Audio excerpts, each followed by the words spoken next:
vamos a entrar en el tema del cielo y el infierno. Repito, estamos tratando una serie que va a durar varios meses.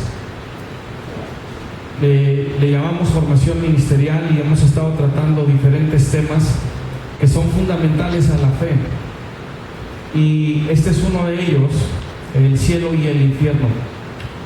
No vamos a entrar en detalles o en descripciones necesariamente del cielo y del infierno. Usted todo lo que tiene que hacer es ir a la palabra de Dios y ver lo que es el cielo, lo que es el infierno. Más bien nuestro enfoque es cómo poder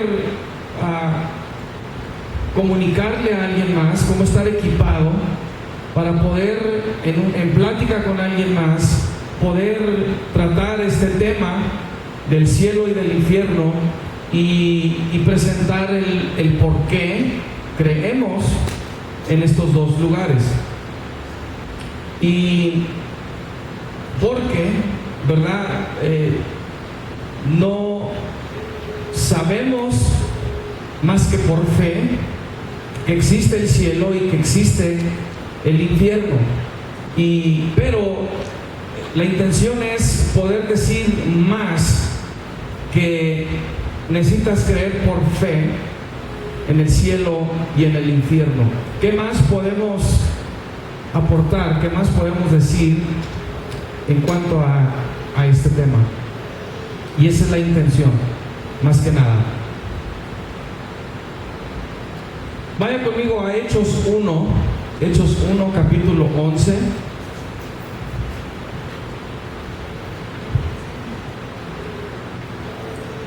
Hechos 1, versículo 11, perdón. Hechos 1, 11. Y aquí este es el evento donde los discípulos ven a Jesús por última vez, porque Él ya está haciendo su ascenso al Padre. Y están ahí dos hombres, dice la Escritura, en vestiduras blancas,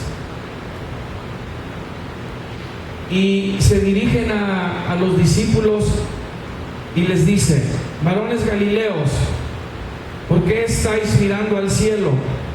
Este mismo Jesús que ha sido tomado de vosotros al cielo, así vendrá como le habéis visto ir al cielo. Así como se regresa al cielo, Él va a venir del cielo y se le va a ver de esta misma manera. O sea, se le va a ver, es lo que está diciendo, amén. Lucas 12, este es el contraste. Ahorita vimos sobre la mención del cielo y hay varias en la palabra de Dios. Ahora vamos a ver la mención del infierno y hay varias también. Lucas 12, 4 al 5 dice: mas os digo, amigos míos, no temáis a los que matan el cuerpo y después nada más pueden hacer, pero os enseñaré a quién debéis temer. Temed a aquel que después de haber quitado la vida tiene poder de echar en el infierno. Sí os digo, a este temed. Obviamente está hablando de Dios. Él no solo tiene el poder de quitarte la vida, después de quitártela también te puede echar en el infierno, si es que ahí es donde tú vas a terminar. Amén. Básicamente lo que usted va a escuchar hoy es la elaboración de un argumento para poder comunicarle a alguien más por qué creemos en el cielo y por qué creemos en el infierno. Repito, sin haber ido al cielo, sin haber ido al infierno, aparte de tener el testimonio del Espíritu de Dios que estos dos lugares existen, queremos aportar algo más, un argumento alrededor de este tema. Y se va a dar cuenta que este argumento honestamente se aplica a todo el resto de la Biblia, todo el resto de la palabra de Dios. Toda la persona de Jesucristo, el lugar de donde dijo que descendió, su misión y ministerio terrenal, las sanidades y los milagros asociados a su ministerio, su crucifixión, su muerte, su mensaje de redención, incluso pudiéramos decir hasta su propia existencia, sus promesas de vida eterna y sus advertencias del castigo eterno, depende de tres doctrinas fundamentales de la Biblia: el cielo, el infierno y la resurrección. El cielo, el infierno y la resurrección. Son tres de ellas a las que podemos señalar que son fundamentales a la persona de Jesucristo y lo que sabemos de Él, según se nos narra, documenta, voy a decir, como el récord histórico que tenemos de la vida de Jesús, principalmente en los 4 evangelios: Mateo, Marcos, Lucas y Juan. Piense un poquito en términos de historia, no solamente, no en el sentido de que, o cuando escucha una historia, sino en el récord histórico que tenemos de la vida de alguien, ¿verdad? Una vez platicando con un joven, me decía que él quería conocer la verdad, saber qué es la verdad. Primero le dije: defíneme verdad, ¿qué es verdad? Y no sabía definirme qué era verdad. Y le dije: ¿cómo vas a saber qué es verdad si no la puedes definir? Puedes estar parado arriba de ella y sin darte cuenta que ya estás en la verdad, o estás ya escuchando la verdad si no la puedes definir. La tienes que poder describir qué es la verdad. Y seguimos platicando y empezó a hacer preguntas de Jesús, por ejemplo, y cuestionando su existencia. Entonces él dijo: ¿cómo sabes tú, cómo sabe usted que Jesús existió, que Él fue real, que todo lo que Él hizo, o lo que dice la Biblia que hizo, realmente sucedió? ¿Estaba usted ahí?, me preguntó. Y le pregunté: ¿quién fue el primer presidente de los Estados Unidos? Y me dijo: George Washington. Le dije: ¿cómo sabes? ¿Tú estabas ahí? Dijo: porque los libros de historia no lo dicen. Le digo: ¿y tú lo crees, verdad? ¿Tú lo aceptas por fe? ¿Tú crees que si ellos están diciendo, tiene que ser la verdad? El récord histórico nos dice a nosotros, porque la Biblia es un récord histórico, nos dice todo de la persona de Jesucristo. El punto es que hay cosas que se dicen de Jesucristo que son fuera de este mundo. O sea, no es cualquier récord histórico. Se documentan cosas que alguien, más allá de ser un ser humano, aunque él lo era 100%, hizo cosas realmente sorprendentes, sobrenaturales. El récord histórico bíblico incluye un elemento sobrenatural, cosas que ninguna otra figura histórica ha hecho. Entonces, estas tres doctrinas son fundamentales a lo que es toda la persona de Jesucristo. Y luego, la existencia del cielo y del infierno dependen de la veracidad de la resurrección. Entonces, toda la persona de Jesús depende de la resurrección, y el cielo y el infierno dependen de la veracidad también de la resurrección. El Espíritu Santo, por medio del apóstol Pablo, revela lo que podemos considerar es la prueba de fuego, o la prueba decisiva de la veracidad de toda la palabra de Dios, del Evangelio de Jesús, la veracidad de las profecías bíblicas y la verdad sobre la vida después de la muerte. Y esta prueba de fuego la relaciona Pablo a la resurrección. Hay una prueba de fuego, hay una prueba decisiva. Sí, en inglés le llamamos the litmus test. Está muy cerca, muy relacionado a esto. The litmus test, L-I-T-M-U-S test. Y you can kind of see it as the test of all tests. This is the test that's just going to prove it. Sí, y se le llama la prueba de fuego o la prueba decisiva.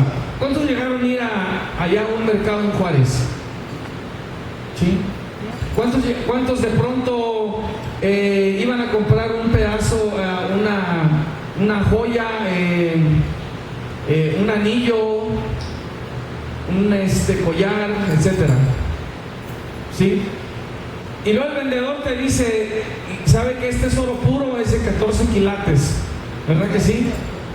Y permítame la ilustración, y tú dices, ¿y a cuánto lo vende? Se lo dejo a $20. Tú te quedas pensando, 14 quilates, oro puro, $20.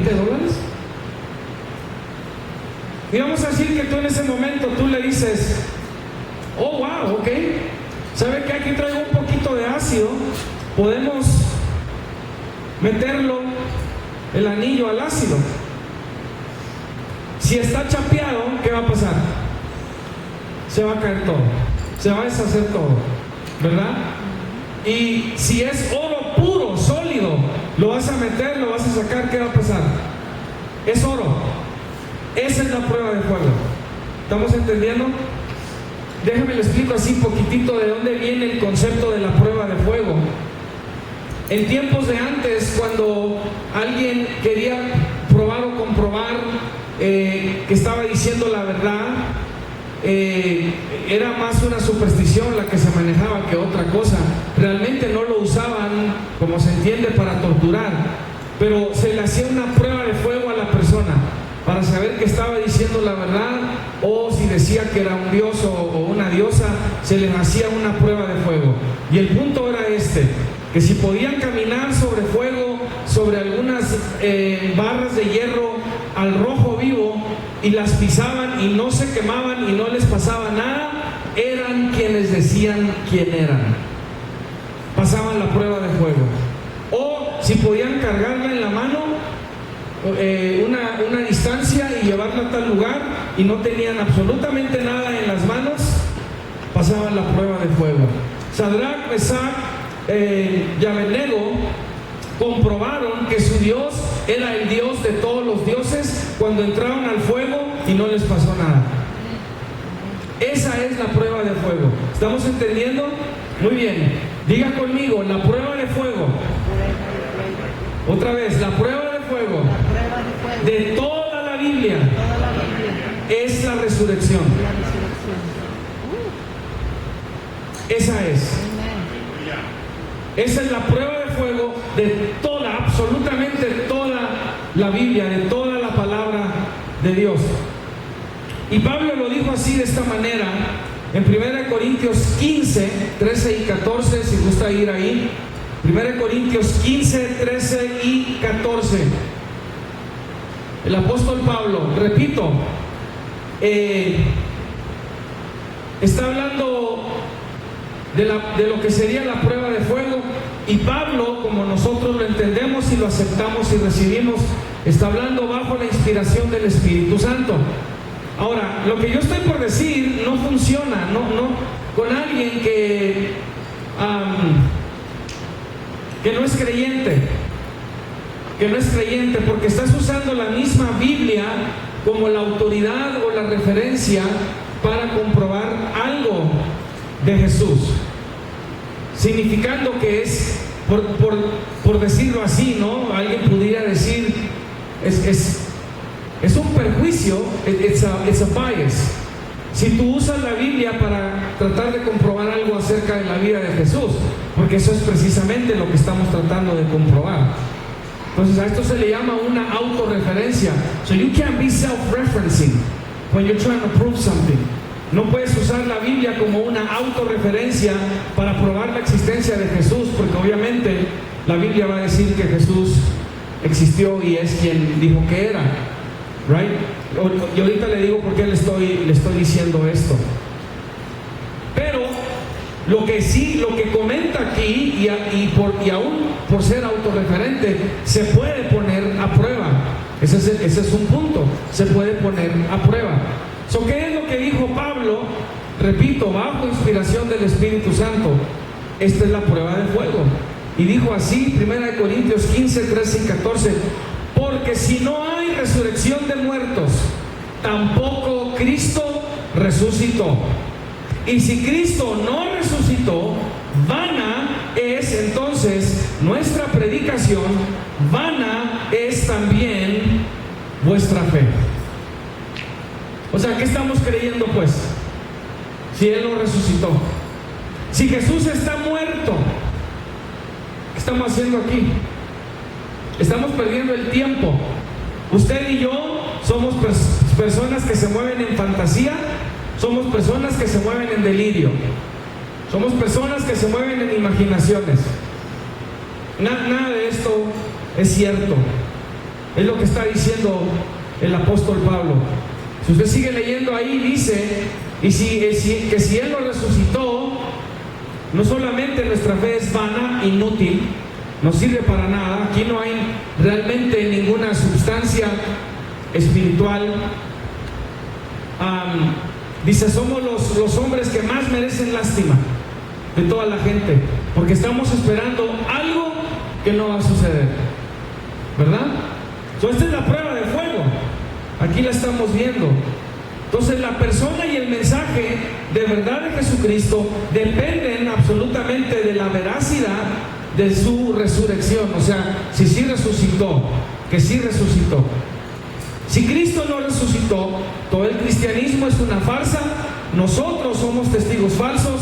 No hay vida eterna, no hay muerte eterna, no hay lugares como el cielo ni el infierno. Las profecías de Jesús para los últimos tiempos no son verdad. Dios no existe y la Biblia es una obra de literatura astutamente articulada y diseñada para fines de superstición y por lo tanto una historia de ficción. La resurrección se convierte en el fundamento indispensable de todo el mensaje de la verdad de Jesús. Si Jesús no se levantó de los muertos, Jesús no es la verdad, y todo lo que dijo es mera fantasía y delirio. Jesús fue un lunático, Jesús fue un mentiroso, porque Él mismo dijo que se levantaría de los muertos y no se levantó. Incluso su propia existencia es puesta en duda si Él no resucitó.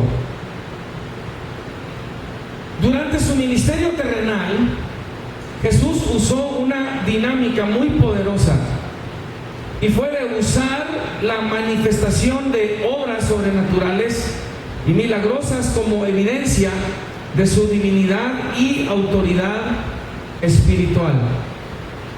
Él no solo hablaba y decía, hacía lo que hablaba y decía.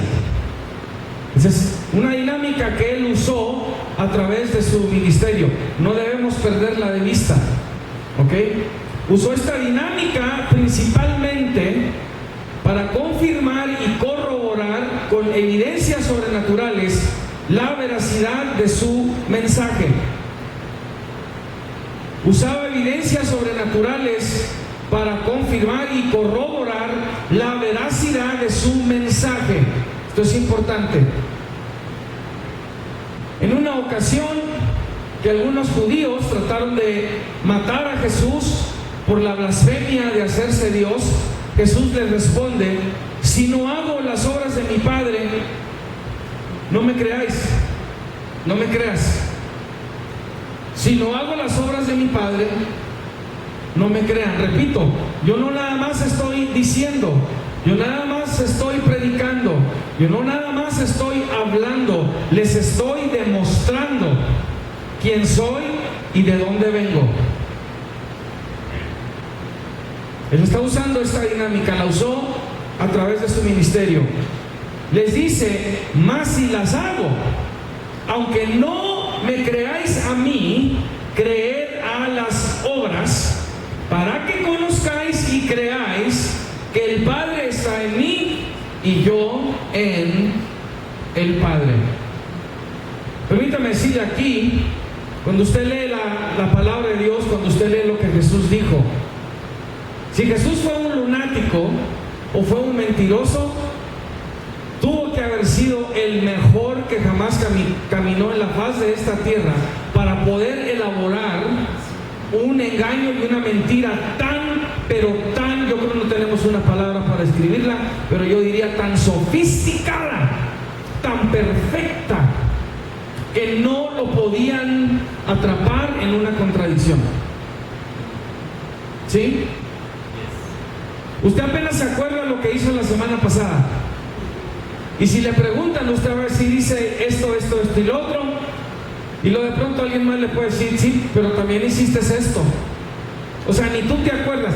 ¿Cómo vas a mantener una mentira así, de decir quién eres tan consistentemente, no contradecirte, y luego lograr que el Imperio Romano participe contigo, que los fariseos participen contigo, que los saduceos participen contigo, que los judíos que lo querían matar participen contigo, como si todo es un drama que está sucediendo, todos están involucrados, todos están mintiendo, desde Herodes hasta el soldado común, todos participando.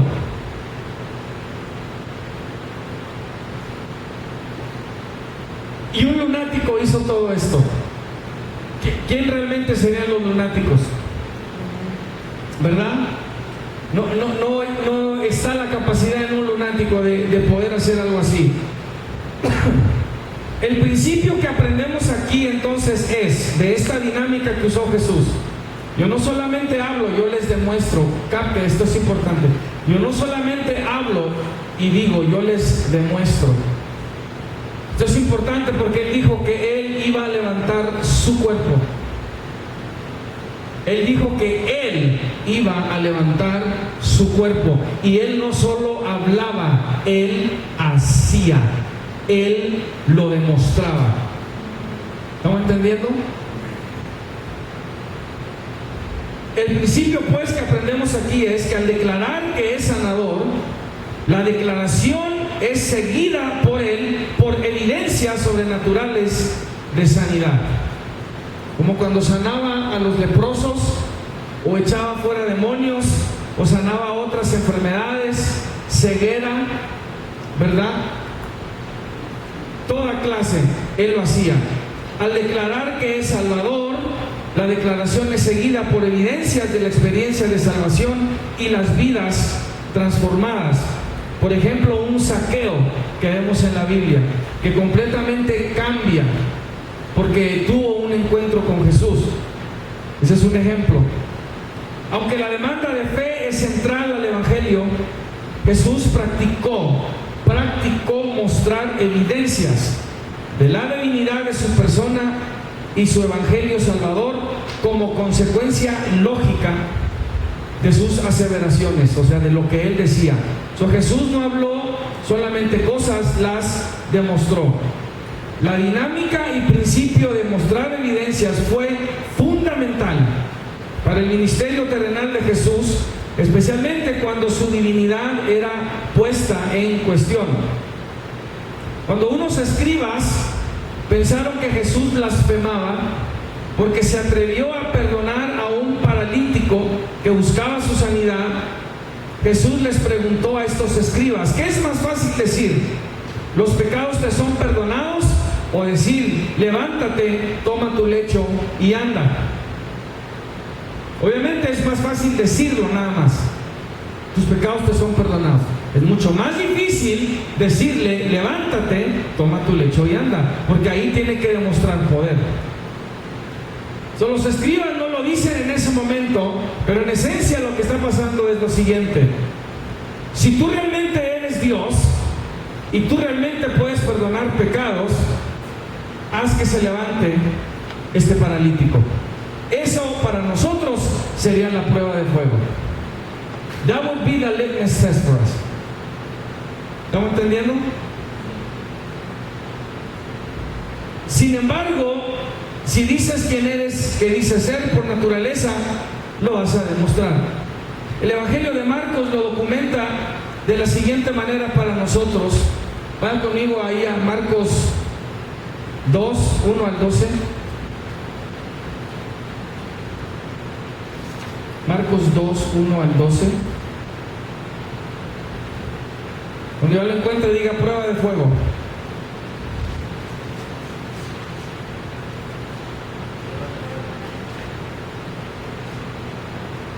¿Sí?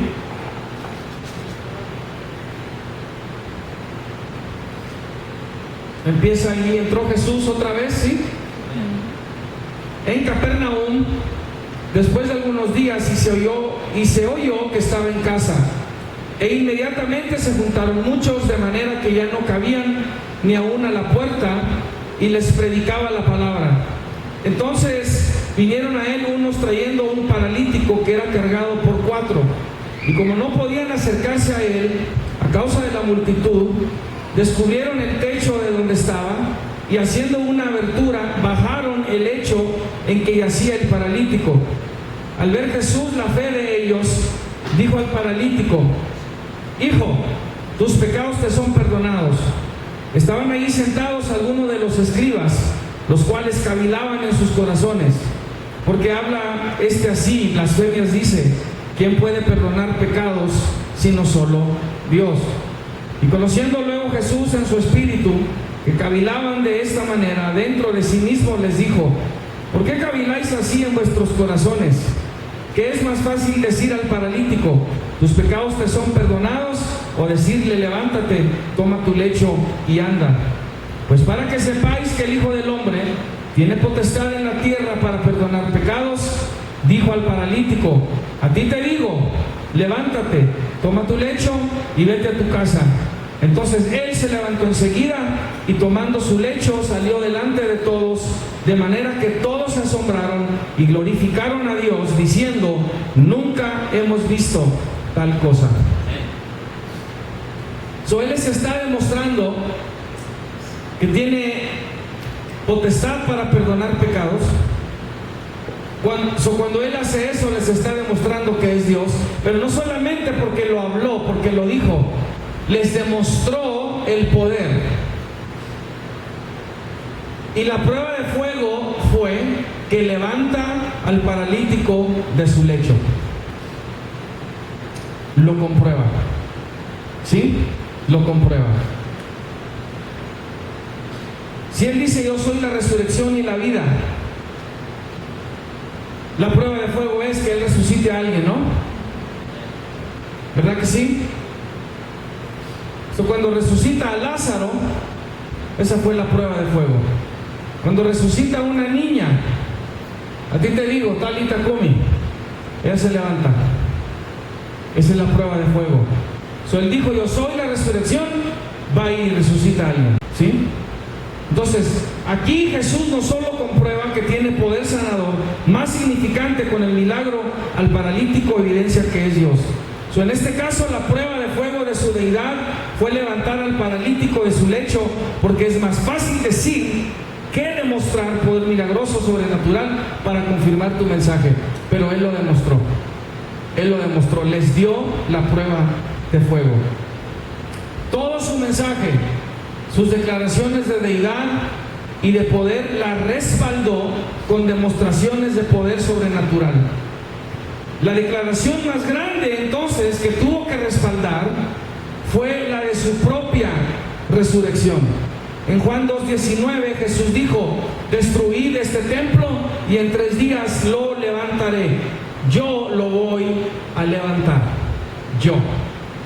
Ahora, tú no puedes hacer esto a menos que seas Dios, porque tu cuerpo está ahí. Tú ya no estás ahí, pero puedes levantar ese cuerpo. Solo Dios puede hacer esto. Él levantó su cuerpo, Él lo hizo. Entonces Jesús dijo que Él resucitaría su propio cuerpo. Si no lo resucita, no puede ser Dios. Pero resucitó a su cuerpo y hay evidencias no solamente bíblicas, que son las que estamos ahorita hablando, y tenemos todas las referencias bíblicas, pero, ya conmigo, pero también hay evidencias extra bíblicas de la resurrección de Jesús. Escritos, documentación, récord histórico que no tienen nada que ver con la Biblia, que no tenían un interés en respaldar esto, de personas, de historiadores que escribieron cosas años después de la resurrección de Jesús, que estaban viendo en la vida de la iglesia, en los cristianos, en sus discípulos, que escribieron sobre la persona de Jesús. Al resucitar de entre los muertos, consistente con su dinámica de evidenciar por obra su persona y su mensaje, sella que Jesús es completamente, sin duda alguna, absolutamente la verdad, y todo lo que dijo debe ser creído. Si Jesús se levantó de los muertos y Él está vivo y Él resucitó, ¿se debe creer todo lo otro que dijo? Claro que sí, porque comprobó absolutamente todo, ¿sí?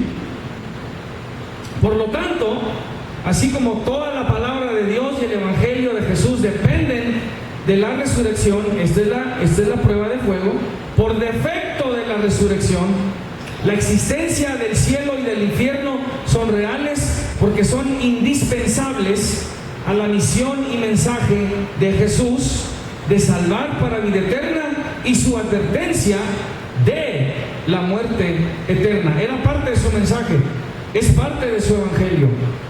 Las doctrinas bíblicas relacionadas al cielo y al infierno se destruyen si Jesús no resucitó. Cristo, con su resurrección, evidencia que todo lo que dijo es verdad, incluyendo las profecías que todavía están por suceder relacionadas a los últimos tiempos de este mundo, donde el cielo y el infierno son temas necesarios. El cielo y el infierno también están conectados a las profecías del último tiempo, porque según lo que las personas crean o no, o van a terminar en el cielo después del fin del mundo, o van a terminar en el infierno. Están conectadas. Y aquí hay otro punto, que las profecías se van a ver, o sea, se van a demostrar. Repito, es parte de la dinámica que Jesús usó. Amén. Muy bien. Entonces, los que tenemos fe en Jesús, el Salvador, creemos que Él se levantó de los muertos porque hemos creído que la palabra de Dios es la verdad. Hemos recibido el testimonio del Espíritu de Dios. Hemos tenido un encuentro con el Jesús resucitado. No estamos siguiendo una tradición. No somos cristianos, no practicamos el cristianismo porque nacimos a Él o porque nuestros padres es la religión que nos enseñaron.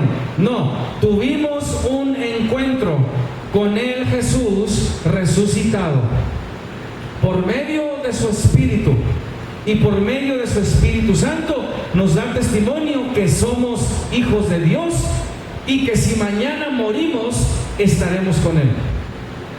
Es la parte espiritual de esto. Muy bien. Aparte del récord histórico basado en los testigos directos de la resurrección de Jesús en relación a su tumba vacía y a sus apariciones por 40 días después de su resurrección, que documentaron Mateo, Marcos, Lucas y Juan, existe información extrabíblica de historiadores que documentaron así, afirmando la existencia de Jesús y por defecto la veracidad de su resurrección. ¿Verdad que se pudo hacer algo tan simple como haber documentado, paren todo, aquí tenemos el cuerpo? ¿Verdad que sí? Aquí tenemos el cuerpo, aquí está. Y lo pudieron haber documentado. Y eso que sabía el imperio romano, sabían los gobernadores, que los judíos estaban diciendo, Él nos dijo que va a morir, pero al tercer día va a resucitar. Por eso mandaron guardias a cuidar la tumba, para que no se robaran el cuerpo. ¿Verdad? La palabra de Dios nos dice que se aparecieron dos ángeles ahí. Abrieron la tumba. Jesús ya no está ahí dentro. Escuche, no la abrieron para que saliera. ¿Me está escuchando? A él nadie le ayudó a quitar la piedra. No, él resucitó y ya no estaba ahí. La piedra se quitó para que cuando llegaran las mujeres ya pudieran asomarse y ver que él no estaba ahí. ¿Sí? Así es que la piedra no la tuvo que quitar Jesús, él simplemente resucitó y ya no está ahí.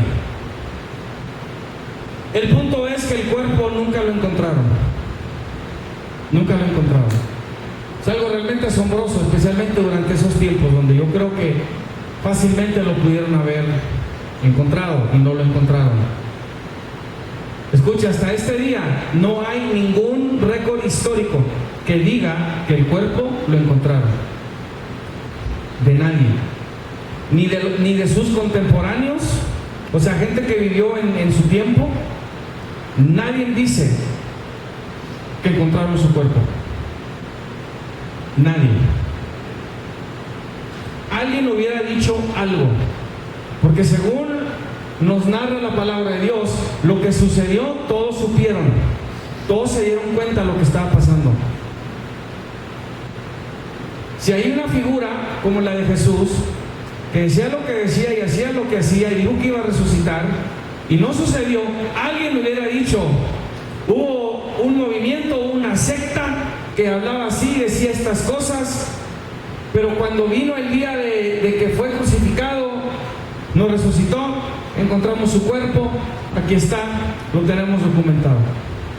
¿Okay? No hay ningún récord histórico de ese tiempo que diga, aquí está su cuerpo, y no es cierto que resucitó. Lo que tenemos es lo opuesto, es lo contrario. Hay más de uno que podemos citar. Yo nada más voy a citar tres por el tiempo. Pero el primero se llamaba Cornelio Tácito, era un senador, orador, etnógrafo e historiador romano. Repito, ninguna de esta gente tenía interés en afirmar, confirmar o corroborar o colaborar con lo que los cristianos estaban haciendo o ser parte de lo que Jesús estaba haciendo. Pero ellos documentan algo que está pasando, escuche, porque en algunos de ellos estaban teniendo problemas con los cristianos y no sabían qué hacer con ellos. Y lo documentaron. ¿Okay? Los escritos de Tácito cubren los años 14, entre 14 al 96 después de Cristo del Imperio Romano. Y en su obra titulada Anales escribió, esto es lo que escribió este historiador romano: en consecuencia, para deshacerse de los rumores, Nerón culpó e infligió las torturas más exquisitas a una clase odiada por sus abominaciones, quienes eran llamados cristianos por el populacho. Cristo, de quien el nombre tuvo su origen, sufrió la pena máxima durante el reinado de Tiberio a manos de uno de nuestros procuradores, Poncio Pilato, y la superstición muy maliciosa de este modo, sofocada por el momento, de nuevo estalló, no solamente en Judea, la primera fuente del mal, sino incluso en Roma. Este es un historiador y está hablando de Poncio Pilato y está hablando que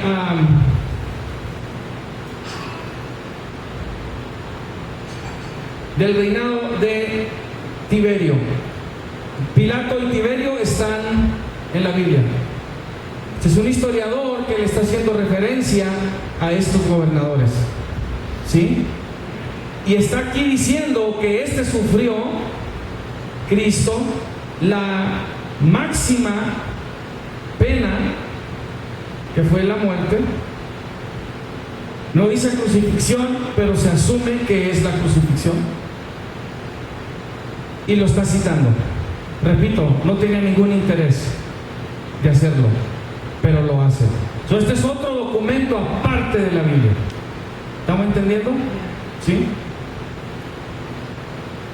Precisamente la palabra de Dios ya establecía en Lucas 3:1, en Lucas 3:1, en el año 15 del imperio de Tiberio César, siendo gobernador de Judea Poncio Pilato y Herodes tetrarca de Galilea y su hermano Felipe tetrarca de Iturea y de la provincia de Traconite y Lisanias tetrarca de Abilinia, y siendo sumos sacerdotes Anás y Caifás, vino palabra de Dios a Juan, hijo de Zacarías, en el desierto. O sea, nada más estoy haciendo la conexión entre lo que dijo este historiador y lo que Lucas ya había documentado. Y están hablando de las mismas personas.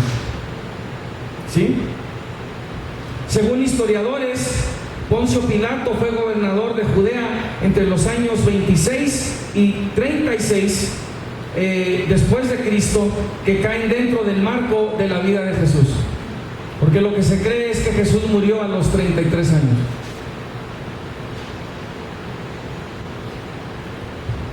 ¿Casualidad? No. El otro es Suetonio, es un historiador romano, y él escribió sobre el reinado de Claudio lo siguiente: debido a que los judíos en Roma constantemente causaban disturbios por instigación de Cristo, él, o sea Claudio, los expulsó de la ciudad. Él los expulsó de la ciudad. Paralelamente, el libro de los Hechos, capítulo 18, versículo 2, describe cómo una pareja de judíos llamados Aquila y Priscila tuvieron que salir de Roma debido a la persecución de los judíos por Claudio, el emperador de Roma. Esta referencia sugiere que una persona llamada Cristo existió a comienzos de este siglo, a quienes estos cristianos seguían aún después de su muerte. ¿Por qué? Porque resucitó. Siguieron creyendo, obviamente. Y escuchen, nadie muere por una mentira. Nadie le dijo a Jesús: sabes, cuando tú te vayas, nosotros también vamos a morir para que continúe la mentira que tú empezaste. No. Okay. Apenas uno muere por la verdad, menos morir por una mentira, ¿verdad? Por lo menos tiene que creer que es la verdad. Y el último que cito es Plinio, se llama Plinio el Joven, un gobernador romano de Bitinia y Ponto. Plinio le escribe una carta al emperador Trajano alrededor del año 112 después de Cristo, y en ella le pregunta cómo tratar con los cristianos que habían sido acusados de delitos. En su carta le dice al emperador: se reúnen en un día determinado antes de la salida del sol y cantan himnos a Cristo como a un Dios.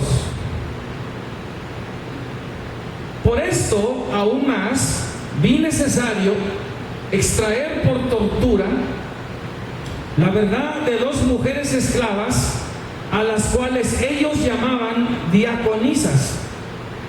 No encontré nada más que una forma de culto llevado a medidas extravagantes.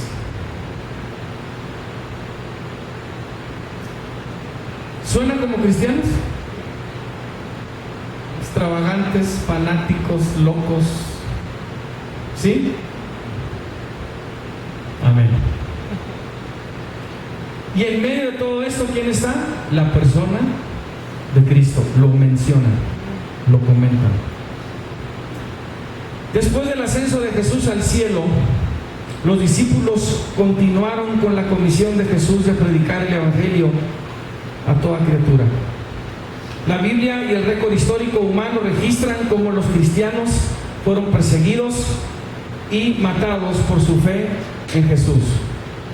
Simplemente leas el libro de los Hechos. Los discípulos estuvieron dispuestos a morir por Cristo porque fueron testigos de la resurrección de Jesús. Entregaron sus vidas por esa verdad. Lo que el récord histórico humano nos dice es que después de la muerte de Jesús, su persona todavía estaba muy presente en las vidas y en las sociedades afectadas con su mensaje.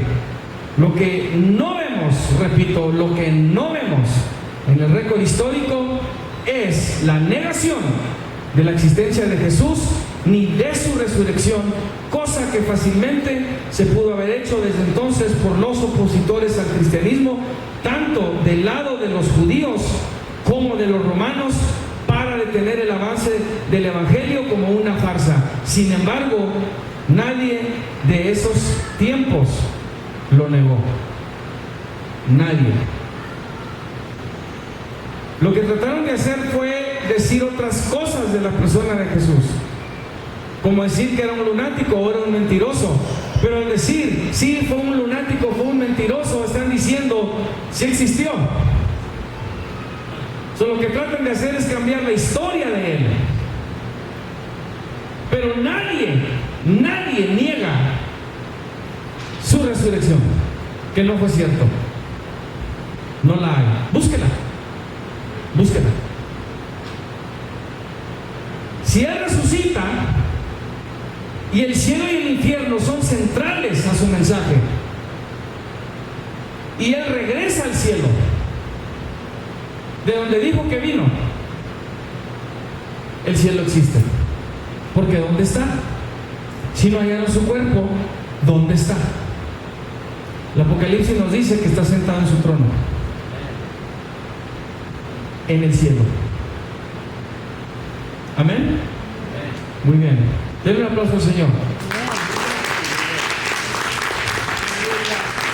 Todavía no terminamos, vamos a continuar la próxima semana con este tema.